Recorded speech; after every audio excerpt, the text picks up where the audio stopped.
Hello and welcome back to Masquerada Songs and Shadows. I really do love the music in this game. It's very, I love it.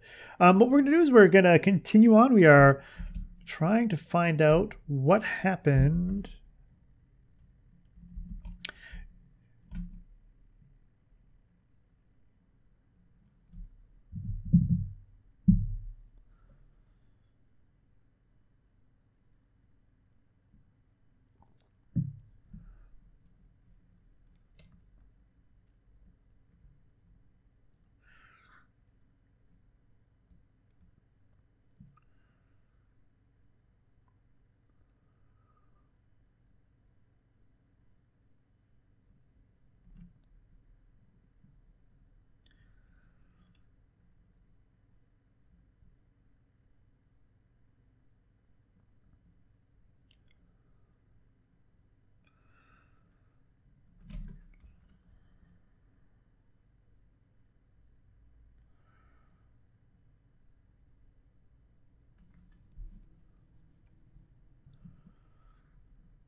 Okay, so like I said, we're trying to solve two murders and a disappearance.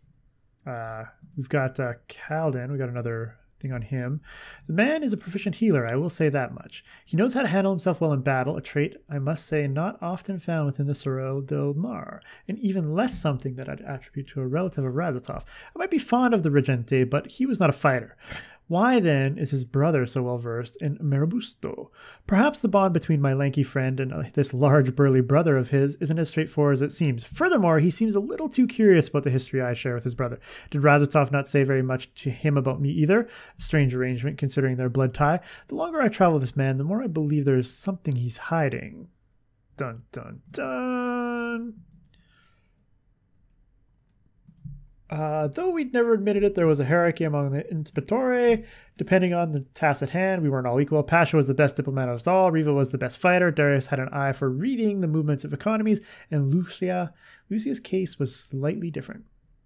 She was a good fighter, surely, and a decent diplomat. She had a keen mind for investigations and did fairly when tasked to predict foreign economies and establish trade routes, but she wasn't particularly phenomenal at any of them. She was talented, but she wasn't special. Yet there was something about her that drew us all to her hand. We suspect got her rank as Inspettori in the first place. She was committed. Of all the Inspettories, she was the hardest working by far. She knew that she wasn't as naturally gifted in certain areas as some of us were. She made up for it with diligence and assiduity. In the end, she turned out to be one of the most reliable Inspettories. Humble and persistent, she never adopted any pretenses and was honest about her work. It is why I'm so surprised at her manipulation of me. Admittedly, I might have been a little harsh after all. Can't anybody who renders assistance to me be considered a resource as well? Perhaps I have just been away too long and forgotten what it feels like to be part of the city. Always a pawn in someone's greater game, but I am back and I will learn to deal with these things again. With regards to Lucia, however, I suppose I cannot say I am surprised that she has changed. 5 years may not constitute an age, but the change that a few years have the potential to bring back not to be underestimated. Hopefully she still is mostly the person I knew. Stalwart, assured, and hopefully I will be able to find some time between the end of this investigation and my return to Cavalli Fields to catch up with her. I don't really want to read about Tristan. Okay, let's go back. Let us go. My little happy party.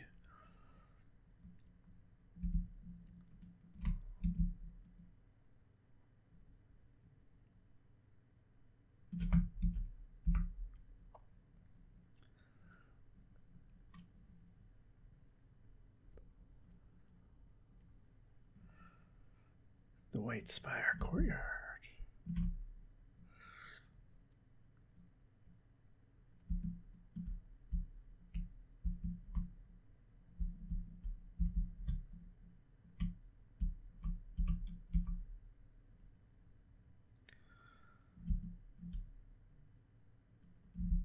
Where am I going?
I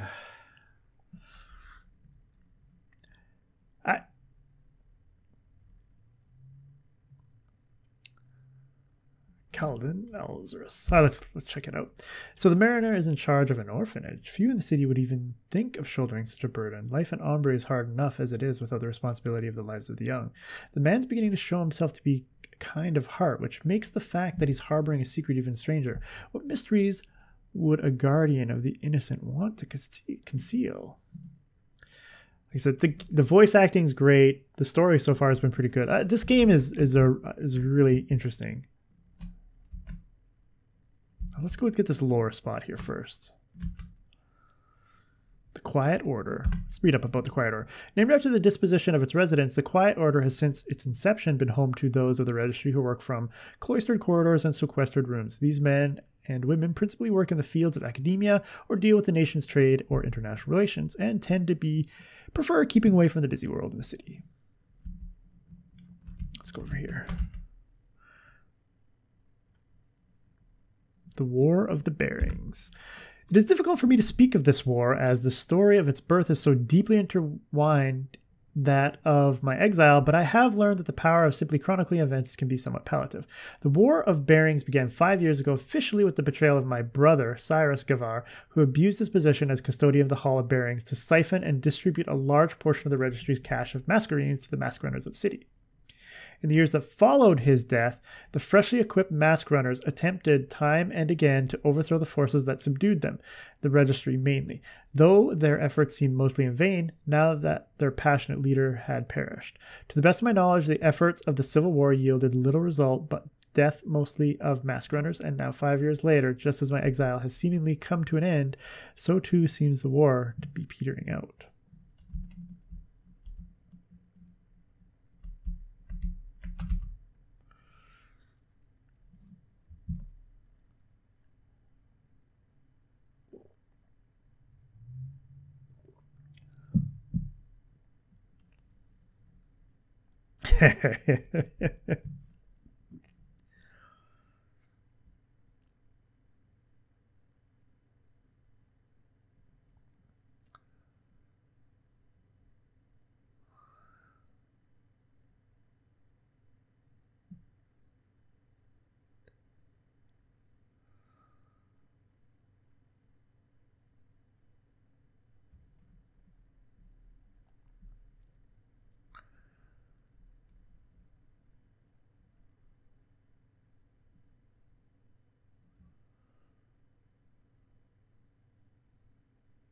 All right, how are we going to get in?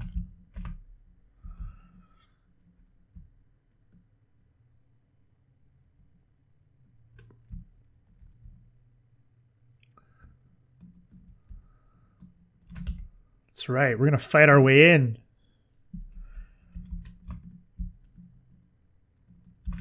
Doesn't look like there's anything over there.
Oh, what do we got here?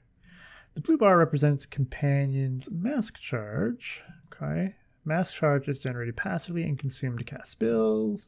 Each class has its own unique way to generate additional mask charge.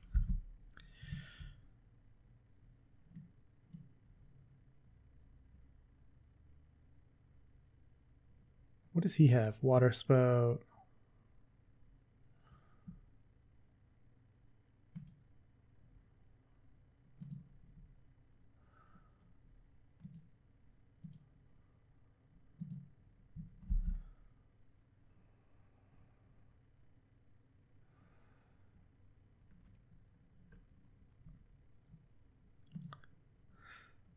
Cicero stance. Dirges generate mass charge when they remain stationary on a point.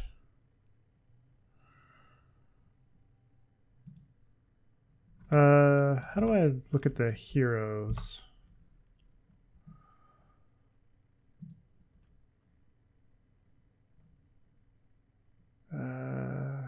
He has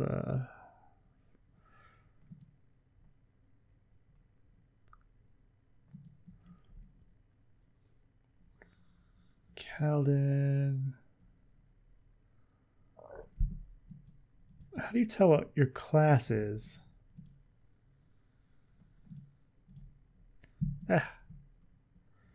Flame Stride.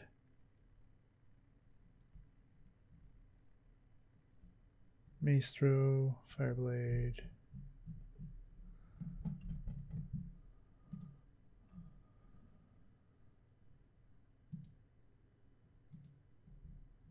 So each mask gives you a different ability. Okay. But how do I find out?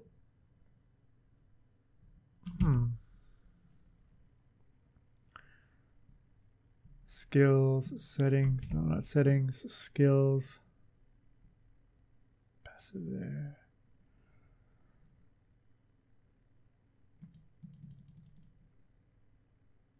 Huh. Not sure.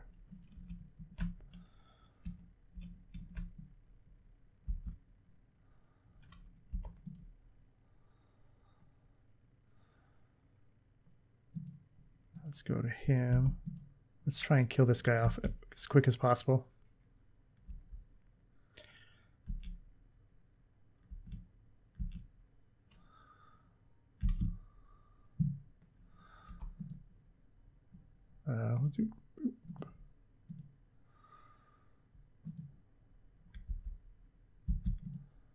Wait. Oop.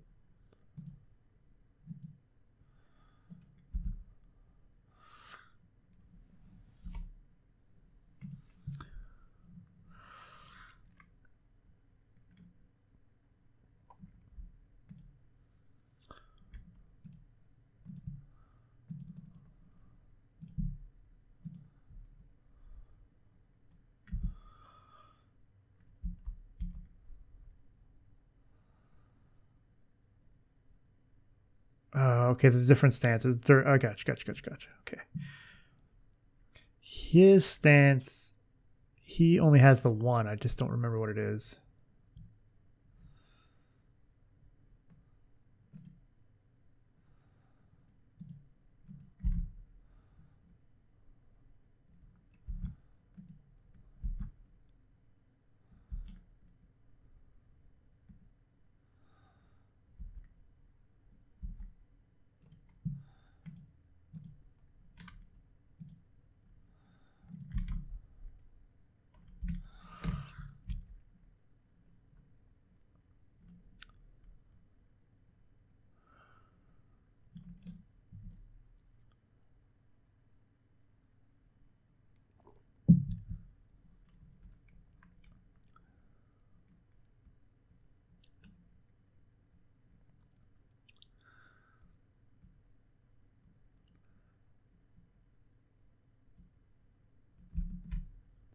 Fableja Mask Charge. Okay, let's look up both of these. In order to use skills, a control character needs to have sufficient amount of mask charge. When a skill is used, a portion of mask charge is depleted. Must be regained in order to mask charge. Each class and behaviors passivaires regenerate mask charge passively, but also regain extra charge proportional to the damage they take. Ciceros regenerate mask charge when moving about the battlefield and attacking enemies with their basic attack. Dirges regenerate mask charge while standing still. Okay, so passivaire is what Kaladin is. So he only has that stance. So he just regenerates mask charge passively, but it gains additional for damage they take. Gotcha. All right. We want to do not culture. Oh yeah, it is. Okay. The Fae of the Sewers and storm drains of Bolgia aren't often a nuisance that the Masquerade have to deal with. They rarely ever venture from beyond the dank tunnels below the city and aren't too difficult to dispatch. In fact, most of the Masquerade choose to stay away from the specific breed of Fae simply because of their uncanny resemblance to the foul filth that comprise their surroundings. So they're like poop.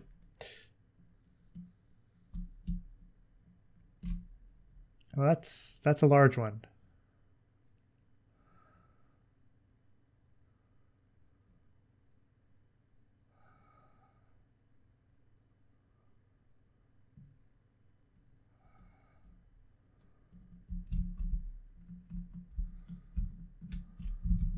Oh.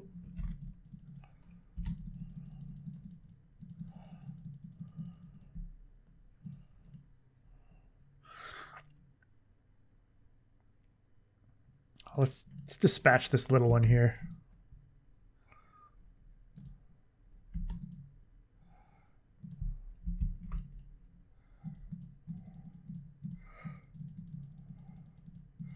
Well, this is not good. Oh no.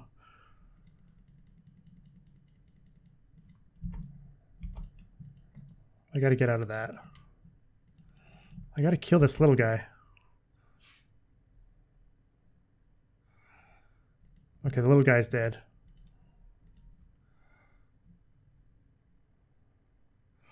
Masks are quite powerful skills that can activate to change the tides of battle. To activate a mask, charge must first be expended by using skills.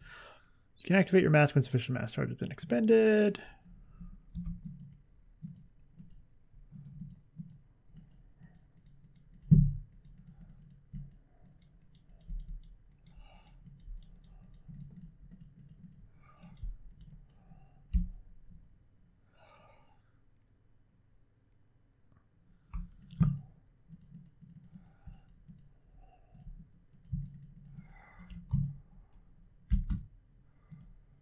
You need to get out of the...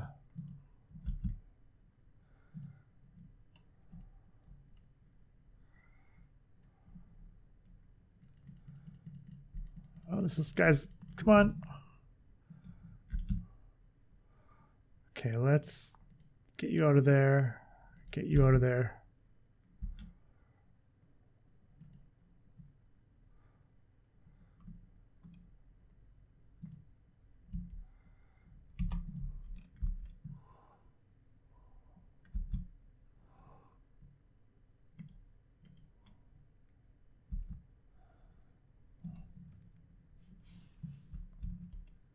Oh.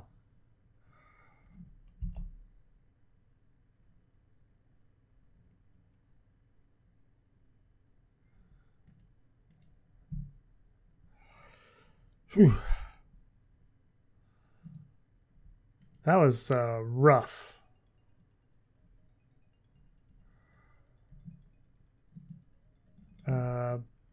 It's the Fae. I don't really care about the Inspectore. Hall of Bearings. Long time. Don't really care about that. Oh man, look at all this gameplay. Lots of gameplay ones. Let's go into our skills. I bought the passive last time. What does this do? Increases damage when there are no allies nearby. All allies in combat take less damage. Okay, that's interesting. Whenever a non-fire elemental tag is activated, the target will be forced to attack Cicero. Cicero gains. Okay. I kind of want some different skills. Releases a fire wave that deals damage nearby enemies. As usual.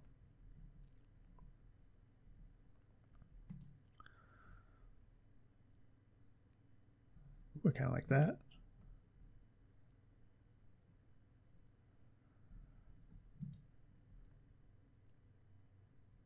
I kind of like that too.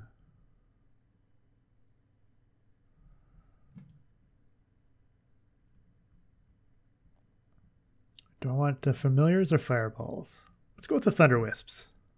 I like it. Okay. I think he had abilities and I didn't use them. Let's see what his passive skill reduces all damage the caster takes and their attacks generate more threat. That might be good. Let's definitely get his threat up. I think he's got 2 more skill points as well. Okay.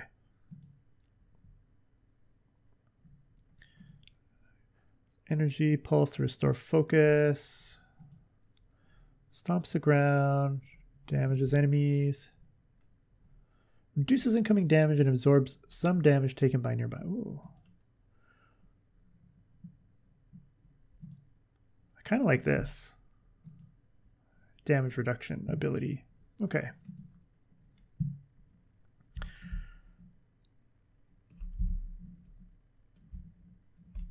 All right.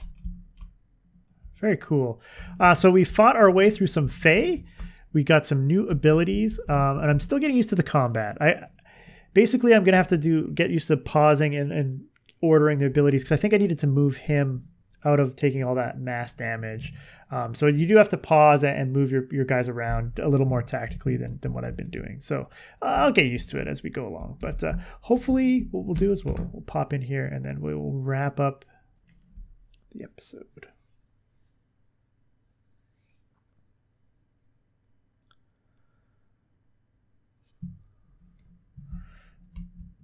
Masqueraders.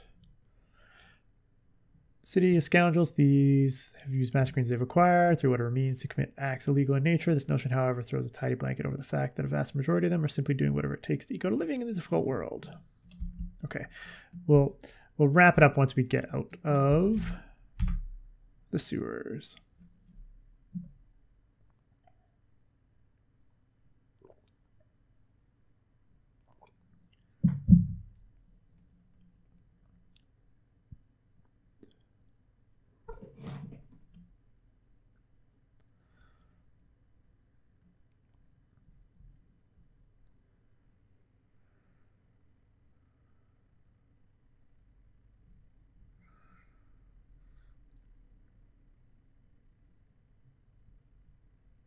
Press H to instruct a companion to stand ground. Press B to open the party behavior menu. Configure the AI of your companions. Click on party behavior tab to access behavioral controls of your party members. Change the AI behavior of your party members by configuring how AI uses them. Use these arrows to prioritize the abilities that your party members use during combat. Disable AI control completely. Set the minimum mass charge required for the AI to use abilities. Use these to scroll through your party members.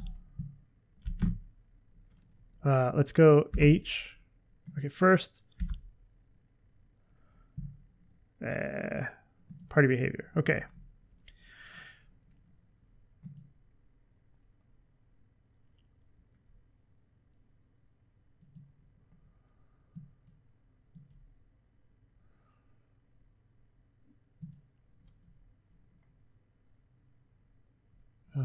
Okay. We'll just leave where it is right now.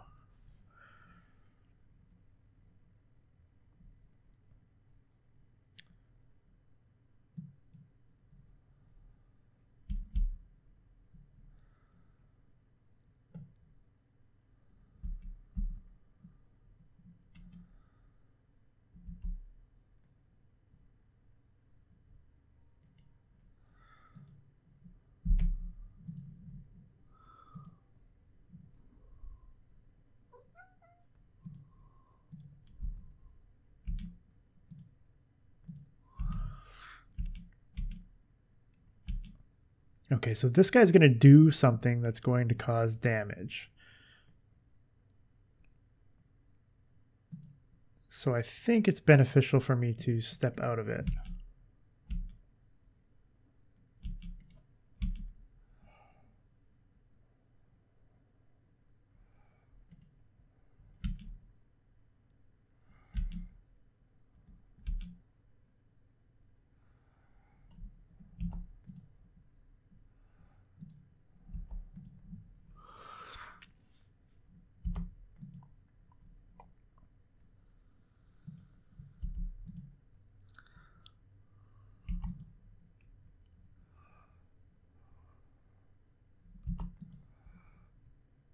He keeps falling.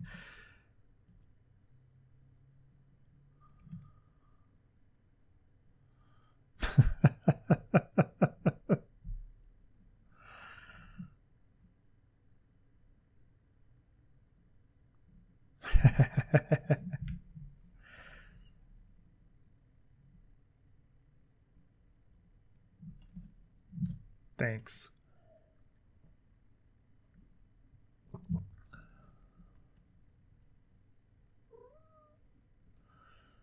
All right, I gotta get to a save point here. We have two options, do we? Interesting. What's this?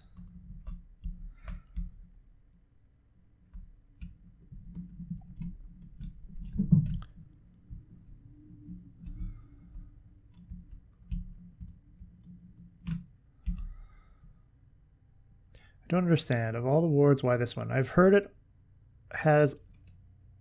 all it has are softies and isn't defensible and so close to that damn white spire. Why here? Of course I asked. They said the Herald wanted this place specifically. I don't know why I asked, but Matteo couldn't tell me. And I don't know enough about the Herald to guess either. I just know the Herald wanted this ward real bad.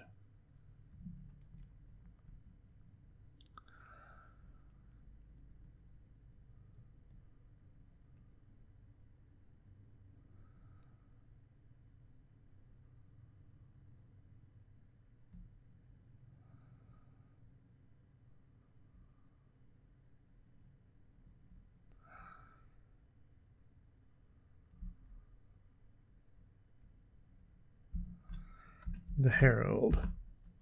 From this piece of mass writing I have discovered, it seems there is a figure in their ranks called the Herald. I know not where he stands or who he is, but I believe it would be in our best interest to keep his name in mind.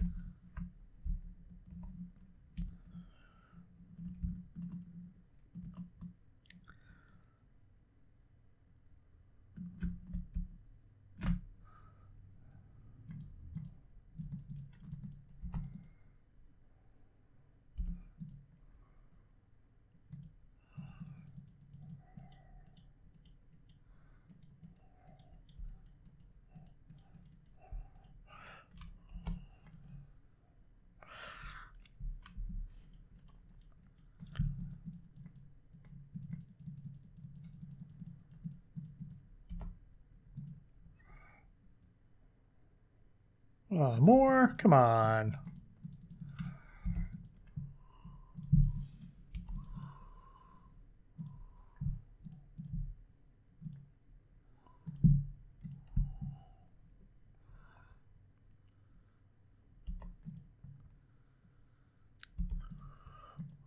Also help me do some damage to both of them.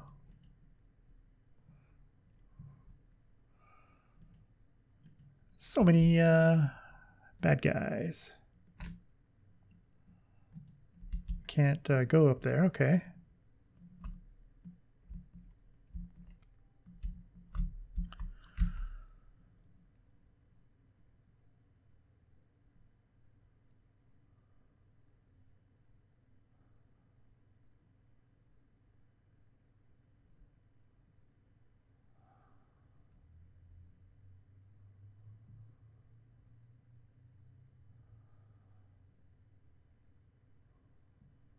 All right then.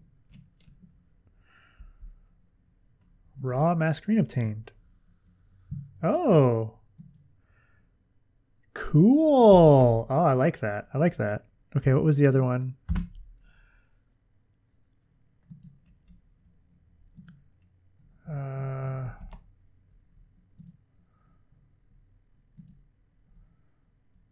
So it's also the glass bells. Quiet order. That's where we're headed. Okay. Should be raw masquerine. Anyway. Lore, magic. Raw masquerines. Masquerines did not always look the way they do. Now, the first masquerines that were discovered seemed to be made of white plaster and had none of the embellishments that are present in them today. Those were added when the concept of guilds arose in order to better distinguish the masquerines from one guild and another, and also because it would be aesthetically more pleasing. The practitioners of the Visava in the individual guilds began their practice of ornamenting masquerines. That practice has persisted still today, and seeing raw masquerine is incredibly rare.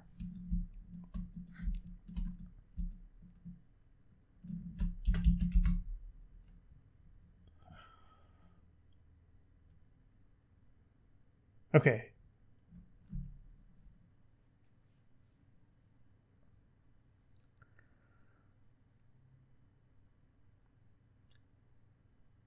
Okay, I'm going to wrap it up here. We made our ways through the sewers. We found a undecorated masquerine, which we're going to use, of course, because why not? And I hope you've been enjoying this look at Masquerade, Songs and Shadows. I'm really enjoying this game. So until next time, Delgar out.